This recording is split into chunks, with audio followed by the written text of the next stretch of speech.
Aujourd'hui, Baki t'explique 3 formes de discours que beaucoup d'élèves mélangent en français: discours direct, discours indirect et discours indirect libre. Et franchement, surtout le discours indirect libre. Lui, il aime piéger les élèves au bac. Mais t'inquiète, on va le rendre simple. Les discours rapportés, c'est tout simplement la manière dont un texte rapporte les paroles ou les pensées d'un personnage. La vraie question à te poser, c'est: est-ce que le texte donne les paroles directement?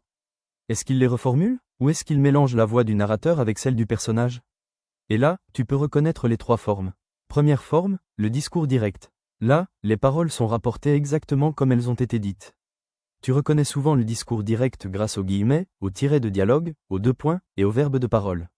Exemple, Sarah dit: je ne reviendrai pas. Là, on entend directement la voix du personnage. Même au Baki, discours direct égale paroles exactes. Ici, les paroles du personnage sont reformulées par le narrateur. Il n'y a plus forcément de guillemets. La phrase est intégrée dans le récit. Exemple, Sarah dit qu'elle ne reviendrait pas. Tu vois, on comprend ce qu'elle a dit, mais ce ne sont plus ses paroles exactes.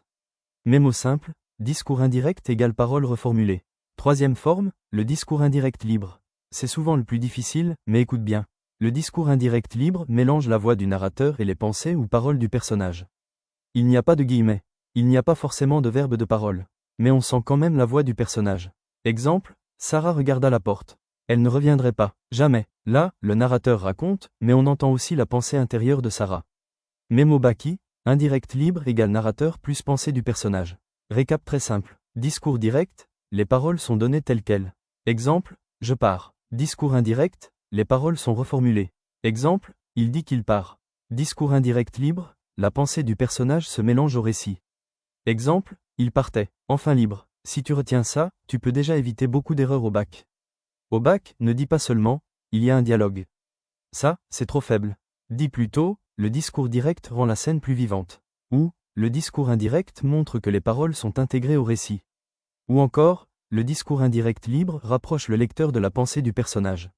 Là, tu expliques l'effet produit, et c'est ça qui fait monter ton analyse. Mini quiz Baki. Dans la phrase, Sarah pensa qu'elle ne reviendrait jamais. C'est du discours direct, indirect ou indirect libre?